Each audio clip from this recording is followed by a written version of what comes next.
स्वागत है आप सभी का गायत्री विद्या मंदिर सांचौर की ऑनलाइन क्लासेस में।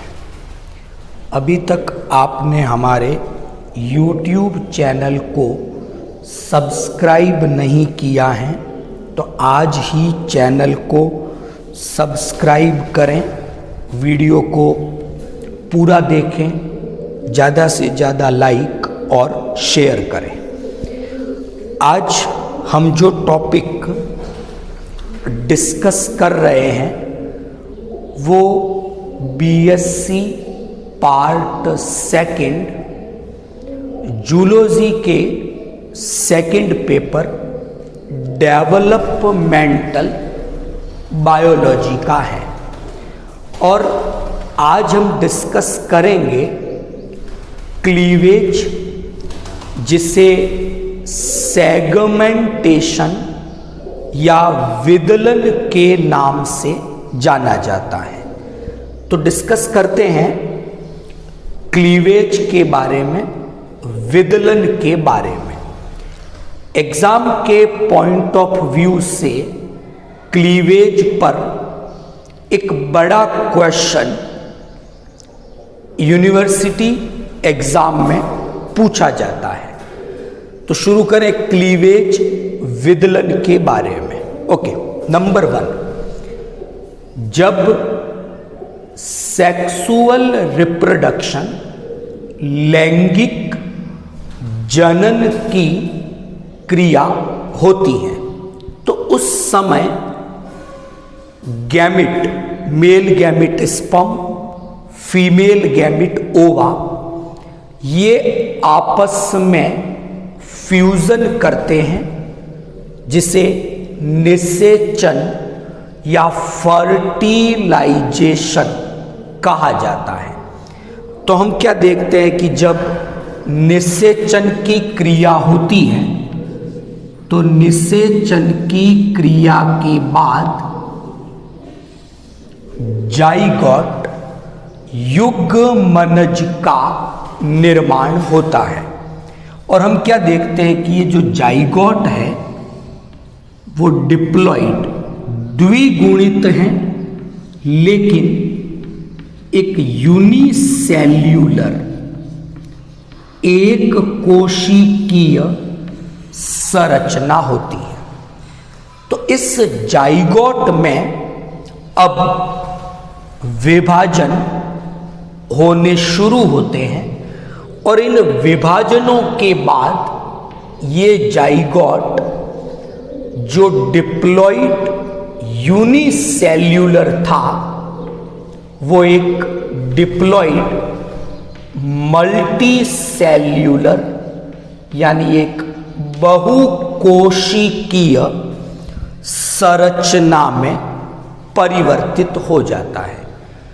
तो जाइगोट जो एक कोशिकीय संरचना थी वो एक बहुकोशिकीय संरचना में परिवर्तित हो गई और इसी परिवर्तन के दौरान जो विभाजन हुए उन्हें क्लीवेज, विदलन या सेगमेंटेशन कहा जाता है।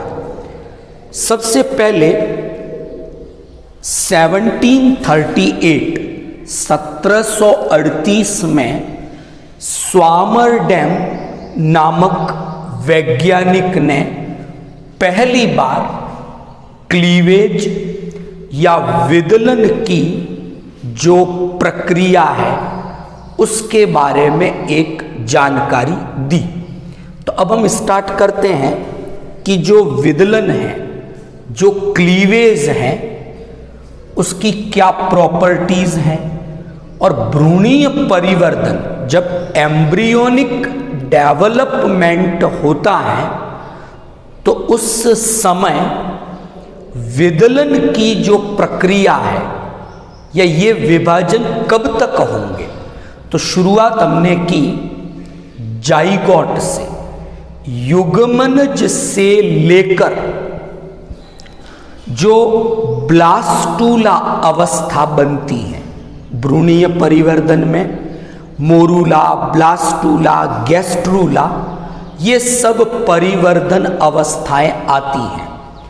तो एम्ब्रियोनिक डेवलपमेंट में हम ऐसा देखते हैं कि एक ब्लास्टूला अवस्था आएगी, तो जाइगोट से लेकर ब्लास्टूला अवस्था तक जो भी विभाजन होंगे वे सभी विभाजन विदलन या क्लीवेज कहलाएंगे।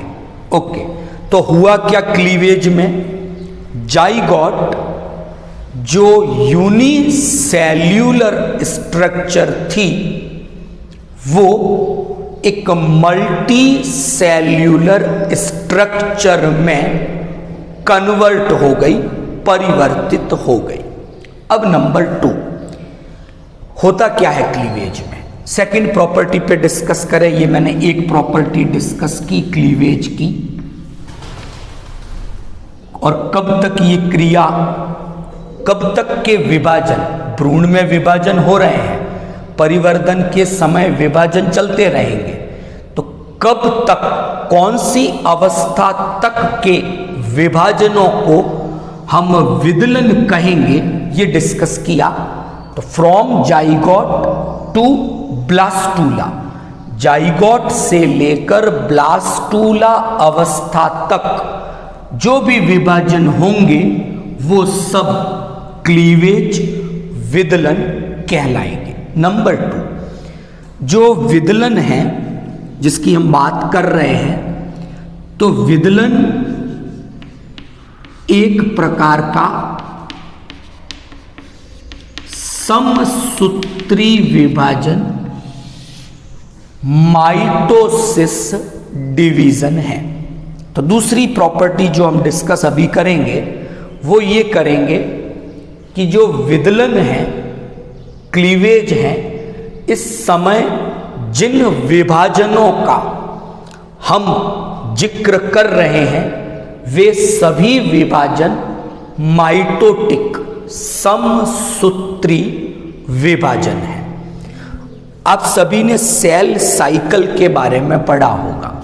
तो सेल साइकिल, अगर मैं एक कायिक कोशिका के सेल साइकिल की बात करूं तो वहां मुझे G1, S, G2 और M ये 4 अवस्थाएं दिखती हैं।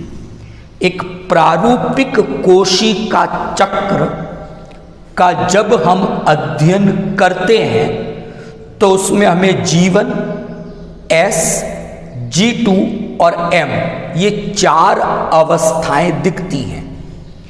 G1 और G2 यहां पर ग्रोथ, वृद्धि अवस्था को प्रदर्शित करती है। इसका मतलब यह है कोशिका चक्र के दौरान विभाजन, वृद्धि, विभाजन, वृद्धि, तो वृद्धि एक प्रमुख घटक है उसका, और इसलिए समसूत्री या एक कायिक कोशिका में जब प्रारूपिक कोशिका चक्र द्वारा विभाजन होते हैं तो पैतृक कोशिका और जो पुत्री कोशिकाएं बनती हैं उनका आकार समान, इक्वल बना रहता है, क्योंकि हर विभाजन से पहले ग्रोथ यानी वृद्धि होती है। लेकिन जब हम एक क्लीवेज की बात कर रहे हैं और उस समय हम सेल साइकिल की बात करें कि क्लीवेज हो रहा है, वो भी एक प्रकार का समसूत्री विभाजन है, उस समय भी सेल साइकिल होना चाहिए। तो हम देखते हैं कि उस कोशिका चक्र में S और M 2 ही अवस्थाएं हैं। DNA डबल हो जाएगा, विभाजन हो जाएगा, यानी जो ग्रोथ, वृद्धि है G1 और G2 वो विदलन के विभाजनों के दौरान पूर्णतया अनुपस्थित है, ना G1 है ना G2 है। इस बात से एक चीज मुझे पता चलती है कि क्लीवेज विदलन है तो एक प्रकार का माइटोसिस डिवीजन, लेकिन क्लीवेज के समय जो सेल साइकिल कोशिका चक्र होगा उसमें G1 और G2 नहीं है। अब जब ग्रोथ नहीं है तो सेल साइकिल छोटा हो गया। इसका मतलब विदलन के समय जो विभाजन होते हैं वे क्विक, बड़े फास्ट डिवीजन हैं, क्योंकि G1 और G2 है नहीं, ग्रोथ होगी नहीं। इसलिए विदलन के समय जो भी विभाजन होंगे वे विभाजन क्विक हैं, तेजी से होने वाले विभाजन हैं। नंबर 3 कि जब सामान्य बात कर रहे थे प्रारूपिक समसूत्री विभाजन की तो वृद्धि हो रही थी, तो पैतृक और पुत्री कोशिकाओं का आकार लगभग समान बना रहता है। लेकिन यहां हमने क्या कहा, ग्रोथ नहीं हो रही है। तो जाइगोट में पहला विदलन हुआ, 2 कोशिकाएं बनी, फिर उनमें दूसरा विदलन हुआ, 4 कोशिकाएं बनी, लेकिन ग्रोथ नहीं हो रही, वृद्धि नहीं हो रही। इसलिए जो कोशिकाएं बनेगी उनका साइज, रिजल्टिंग सेल्स का साइज क्या होता जाएगा, डिक्रीज होता जाएगा। तो विदलन के दौरान जो कोशिकाएं निर्मित होगी उनका साइज लगातार घटता जाएगा। केवल सेल का जो नंबर है वो क्लीवेज के दौरान इंक्रीज होता जाएगा। तो कोशिकाओं का आकार घटेगा, उनकी संख्या बढ़ेगी। तो किसी भी प्रकार की, इसे हम कहते हैं ऑक्जेटिक ग्रोथ, विदलन के दौरान जो परिवर्तनशील भ्रूण है उसका आकार नियत बना रहेगा, ऑक्जेटिक ग्रोथ नहीं होगी।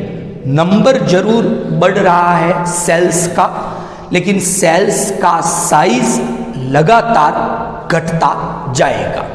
अगली बात, विदलन के दौरान जो कोशिकाएं बनती हैं इन कोशिकाओं को हम ब्लास्टोमियर, कोरक खंड के नाम से जानते हैं।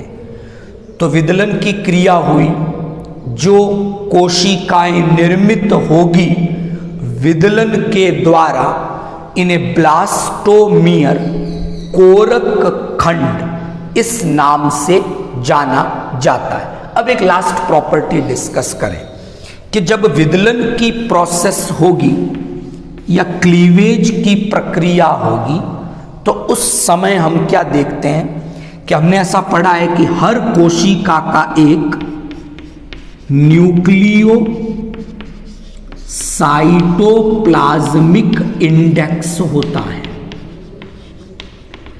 NP के नाम से हम इसे जानते हैं, न्यूक्लियो साइटोप्लाज्मिक इंडेक्स। तो जो जाइगोट है या जो कोरक खंड प्रारंभ में बनते हैं, अगर हम उनका न्यूक्लियो साइटोप्लाज्मिक इंडेक्स देखें तो वो न्यूक्लियो साइटोप्लाज्मिक इंडेक्स हाई है, उच्च है, और इसी को मेंटेन करने के लिए सेल डिवाइड होती है। तो इनका न्यूक्लियो साइटोप्लाज्मिक इंडेक्स बहुत हाई है और ये एक इंपॉर्टेंट प्रॉपर्टी है क्लीवेज की कि इसके दौरान लगातार विभाजन होते जाएंगे और NP घटता जाएगा। पहले हाई है, जैसे जैसे विदलन होते जाएंगे NP कम होता जाएगा, डिक्रीज होता जाएगा। तो अभी पहली चीज डिस्कस की हमने, नंबर 1 हमने डिस्कस किया विदलन यानी क्लीवेज, जिसे सेगमेंटेशन भी कहा गया है।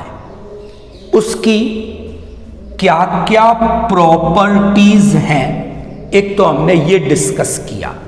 तो प्रॉपर्टीज में पहली बात तो क्या डिस्कस की कि विदलन सेगमेंटेशन वो प्रोसेस है जिसके द्वारा यूनिसेल्यूलर जाइगोट एक मल्टी सेल्यूलर बहुकोशिकीय संरचना में बदल जाता है। दूसरी बात हमने डिस्कस की कि परिवर्धन के दौरान कब तक होने वाले विभाजन क्लीवेज कहलाएंगे। तो हमने कहा जाइगोट से लेकर ब्लास्टूला अवस्था तक जो विभाजन होते हैं वे सब क्लीवेज विदलन कहलाते हैं। फिर हमने बात किया कि विदलन एक प्रकार का समसूत्री विभाजन है, लेकिन वो समसूत्री से अलग कैसे है ये बात हमने डिस्कस की और बताया कि विदलन के दौरान G1 और G2 जो ग्रोथ फेज हैं, वृद्धि अवस्थाएं हैं, वो अनुपस्थित हैं। इसलिए ये विभाजन क्लीवेज के समय होने वाले डिवीजन बड़े फास्ट हैं। केवल सेल्स का नंबर इंक्रीज होगा, साइज लगातार घटती जाएगी। इसलिए किसी भी प्रकार की ऑक्जेटिक ग्रोथ, वृद्धि, ओवरऑल कोई ग्रोथ दिखाई नहीं देगी। बनी हुई सेल्स जो होती है विदलन के दौरान जो कोशिकाएं बनती हैं ब्लास्टोमियर कोरक खंड कहलाती हैं। और लास्ट बात की थी एनपी स्टार्टिंग में हाई है, विदलन होते जाएंगे एनपी घटता जाएगा। तो ये कुछ प्रॉपर्टीज मैंने विदलन की, क्लीवेज की यहां पर डिस्कस की है। अब आज के लेक्चर में जो दूसरी बात हम लोग डिस्कस करेंगे वो डिस्कस करेंगे एक तो टाइप्स ऑफ क्लीवेज के बारे में, विदलन के प्रकार, और एक डिस्कस करेंगे प्लेन ऑफ क्लीवेज, विदलन के तल। फिर कल के जो इसका सेकंड पार्ट डिस्कस करेंगे क्लीवेज का, उसमें एक तो हम डिस्कस करेंगे पैटर्न ऑफ क्लीवेज, विदलन के प्रतिरूप, और 3 लॉज हैं विदलन से संबंधित 3 नियम हैं, उनके बारे में डिस्कशन कल के लेक्चर में रहेगा। तो अब हम सेकंड बात आज डिस्कस करेंगे आज के लेक्चर की, वो टाइप्स ऑफ क्लीवेज, विदलन के प्रकार। तो मैंने यहां 4 प्रकार के विदलन बताए हैं। Holoblastic equal cleavage, holoblastic unequal cleavage, meroblastic discoidal cleavage, superficial cleavage. Okay, इसे हम इस हिसाब से भी ग्रुपिंग कर सकते हैं। पहला है होलोब्लास्टिक, जो फिर 2 प्रकार का हो जाएगा, होलोब्लास्टिक इक्वल, होलोब्लास्टिक अनइक्वल। दूसरा हो जाएगा मीरोब्लास्टिक डिस्कॉइडल और मीरोब्लास्टिक सुपरफिशियल। तो ऐसा भी हम कह सकते हैं विदलन ब्रॉडली, मोटे रूप से 2 प्रकार के होते हैं। होलोब्लास्टिक, हिंदी में इसे पूर्णभंजी विदलन कहा जाएगा। दूसरा है मीरोब्लास्टिक अंशभंजी या आंशिक। होलोब्लास्टिक 2 प्रकार का है, समान और असमान। पूर्णभंजी समान, होलोब्लास्टिक इक्वल, पूर्णभंजी असमान, होलोब्लास्टिक अनइक्वल। ऐसे ही मीरोब्लास्टिक भी 2 प्रकार का, अंशभंजी डिस्कॉइडल, अंशभंजी सुपरफिशियल या सतही। तो एक एक करके डिस्कस करते हैं।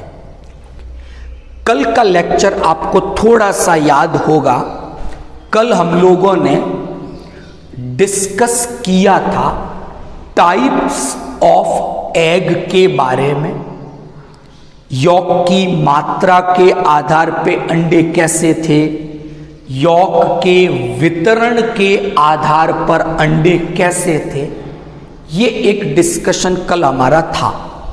तो अंडा कैसा है, अब अंडा कैसा है ये डिपेंड कर रहा था अंडे में यॉक की मात्रा कितनी है या अंडे में यॉक का वितरण कैसा है। तो बेसिकली जो क्लीवेज का प्रकार आज हम जो डिस्कस कर रहे हैं ये भी डिपेंड करता है अंडे में उपस्थित यॉक की मात्रा पर, पीतक की मात्रा पर ये डिपेंड करेगा। जैसे बात करूं मैं माइक्रोलैसीथल, एलैसीथल या होमोलैसीथल अंडों की मात्रा के आधार पर अंडा एलैसीथल है जैसा मानव का है, या माइक्रोलैसीथल है एम्फियोक्सिस का। और ऐसे जो अंडे होते हैं वो वितरण के आधार पर होमो या आइसोलैसीथल प्रकार के होते हैं। तो ऐसे अंडों में जो क्लीवेज होगी वो होलोब्लास्टिक इक्वल होगी। क्या मतलब है इसका कि जब विदलन होगा तो एक क्लीवेज फरो, विदलन की खांच, विदलन की रेखा बनेगी और वो जाइगोट को दो भागों में विभाजित करती है। तो जो ये क्लीवेज फरो बन रही है वो पूरे अंडे में, कंप्लीट एग में इक्वली समान रूप से बन रही है। तो ऐसी क्लीवेज को हमने नाम दिया होलोब्लास्टिक इक्वल। और ऐसा होने से क्या होगा कि जो क्लीवेज फरो है वो पूरे अंडे को दो बराबर भागों में विभाजित करती है। सेकंड बात करें होलोब्लास्टिक अनइक्वल की, जो अंडे मीजोलैसीथल है, मेढक का अंडा बात कर ले तो मात्रा के आधार पर ये मीजोलैसीथल प्रकार का अंडा है। अगर इसकी स्ट्रक्चर देखें तो क्या होगा, अंडे के आधे भाग में पीतक होगा, उसे हमने वेजिटल पोल नाम दिया। अंडे के आधे भाग में साइटोप्लाज्म, कोशिका द्रव्य है उसका, उसे हम एनिमल पोल, जंतु ध्रुव के नाम से जानते हैं। बात कर रहे हैं मीजोलैसीथल एग की, अंडे के आधे भाग में पीतक है, आधे भाग में साइटोप्लाज्म है, कोशिका द्रव्य है। तो जो क्लीवेज फरो, विदलन की खांच इस स्थिति में बनेगी वो एनिमल पोल में तो कंप्लीट बनी, जहां जंतु ध्रुव है, कोशिका द्रव्य है, लेकिन जहां पीतक है, यॉक है, वहां ये क्लीवेज फरो, विदलन की खांच धीमी हो गई, स्लो डाउन हो गई। यानी जब हम जंतु ध्रुव से काय ध्रुव, एनिमल पोल से वेजिटल पोल की ओर बढ़ेंगे तो क्लीवेज फरो स्लो डाउन हो जाएगी। इसलिए इस विदलन का नाम क्या है, होलोब्लास्टिक अनइक्वल, कि विदलन खांच असमान है, अंडा कंप्लीटली दो भागों में डिवाइड नहीं हुआ। यहां तक ठीक। तो एनिमल पोल में क्लीवेज फरो की एक्टिविटी क्विक है, फास्ट है, जबकि वेजिटल पोल में क्लीवेज फरो की एक्टिविटी स्लो डाउन हो गई है। ओके, नेक्स्ट बात कर रहा हूं मीरोब्लास्टिक डिस्कॉइडल। ओके, बात करेंगे रेप्टाइल के और एवीज के एग्स की, पक्षियों के अंडे हैं, सरीसृपों के अंडे हैं, और खूब सारा यॉक अंडे में भरा हुआ है। पीतक की बहुत ज़्यादा मात्रा है। तो ये मात्रा के आधार पे तो मेगालेसीथल हो गए, वितरण के आधार पर ये टीलोलेसीथल अंडे हैं। क्या है इन अंडों में? अगर हम पक्षियों के, सरीसृपों के अंडे देखें तो अंडे का एक बड़ा हिस्सा पीतक के द्वारा भरा हुआ है, यॉक से भरा हुआ है। तो जो जंतु ध्रुव है, एनिमल पोल है, कोशिका द्रव्य है, वो एक छोटे से हिस्से में ही प्रेजेंट है, जिसको जर्मिनल डिस्क कहेंगे। तो जर्मिनल डिस्क ही वो भाग है जो जंतु ध्रुव को प्रदर्शित कर रहा है। तो ऐसे में जो विदलन की खांच, क्लीवेज फरो बनेगी, वो केवल, यानी विदलन केवल उस जर्मिनल डिस्क में ही होगा जहां पीतक है, यॉक है, वहां विदलन नहीं होगा। ऐसे विदलन को हमने नाम दिया मीरोब्लास्टिक डिस्कॉइडल। मीरो का मतलब होता है आंशिक, अंडे में विदलन पार्शियल, आंशिक हुआ, और वो भी जर्मिनल डिस्क तक ही सीमित रहा। तो जो अंडे टीलोलेसीथल है, पक्षियों के, सरीसृपों के, उनके विदलन का प्रकार है मीरोब्लास्टिक डिस्कॉइडल। लास्ट बात कर रहे सुपरफिशियल की। ये भी मीरोब्लास्टिक है, लेकिन ये सतही। इस प्रकार का विदलन इंसेक्ट, जो सेंट्रोलेसीथल अंडे हैं कीटों के, इंसेक्ट के, उनमें हम क्या देखते हैं कि यॉक केंद्रीय भाग में है अंडे के, परिधीय भाग में साइटोप्लाज्म में। तो जब विदलन की खांच बनेगी तो वो केवल परिधीय भाग तक ही सीमित रहेगी, अंडे के सेंट्रल, केंद्रीय भाग तक वो नहीं जाएगी। तो ऐसे विदलन को सुपरफिशियल, सतही विदलन कहा जाता है। तो ये 4 प्रकार के विदलन हमने डिस्कस किए। अब बात करते प्लेन ऑफ क्लीवेज, कि जब विदलन की क्रिया होती है तो विदलन की खांच बनती है, क्लीवेज फरो बनेगी या क्लीवेज की एक लाइन बनेगी। वो लाइन कहां से होकर गुजरती है अंडे में, उसी को प्लेन ऑफ क्लीवेज कहा जाएगा। तो मोटे रूप से हम एनिमल्स में क्या देखते हैं, 4 तल क्लीवेज के दिखते हैं। तो प्लेन ऑफ क्लीवेज 4 प्रकार की हैं। पहली बात की मैंने मेरीडियोनल, कैसे कि अगर ये एक अंडा है और क्लीवेज फरो ठीक अंडे के बीच में से गुजरे, ये अगर एनिमल पोल है, ये वेजिटल पोल है, तो इस तरह से अगर क्लीवेज फरो, विदलन की खांच अंडे से गुजरती है और 2 इक्वल हाफ में, राइट और लेफ्ट में अंडे को बांट दे, 2 इक्वल ब्लास्टोमियर में बना दे या विभाजित कर दे, तो इस विदलन को, इस तल को मेरीडियोनल प्लेन के नाम से जाना जाता है। दूसरा है वर्टिकल। वर्टिकल में मान लो ये अंडा है, एनिमल पोल, वेजिटल पोल। अब इस कंडीशन में क्या होगा, विदलन की जो खांच है वो या तो इस मेरीडियोनल के लेफ्ट से या राइट से निकले, यानी ठीक बीच में से नहीं निकली। तो एक ब्लास्टोमियर थोड़ी बड़ी बनेगी, एक ब्लास्टोमियर थोड़ी छोटी बनेगी। ऐसे क्लीवेज के प्लेन को वर्टिकल प्लेन के नाम से जाना जाता है। तो या तो इधर से क्लीवेज की खांच निकली या इधर से निकली, ठीक बीच में से नहीं निकलेगी।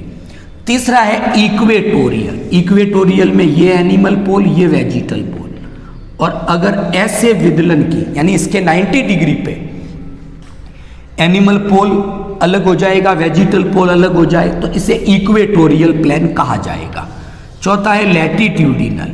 कि ये सेंटर है एग का और सेंटर के या तो अपर या उसके लोअर, या तो ऊपर की ओर या नीचे की ओर से अगर विदलन की खांच निकले तो लैटिट्यूडिनल। ऐसी स्थिति में भी दो अनइक्वल, एक ब्लास्टोमियर बड़ा बनेगा, एक ब्लास्टोमियर छोटा बनेगा। तो ये क्लीवेज के तल है, मेरिडियोनल, वर्टिकल, इक्वेटोरियल, लैटिट्यूडिनल। तो आज हमने डिस्कस किया एक तो विदलन या जो सेगमेंटेशन है इसकी प्रॉपर्टी के बारे में डिस्कशन किया। दूसरा, जो क्लीवेज है वो समसूत्री विभाजन से किस प्रकार अलग है ये डिस्कशन किया। और फिर टाइप्स ऑफ क्लीवेज पे डिस्कशन किया, कितने प्रकार के विदलन होते हैं जंतुओं में, और विदलन के तल जो प्लेन ऑफ क्लीवेज है वो डिस्कशन किया।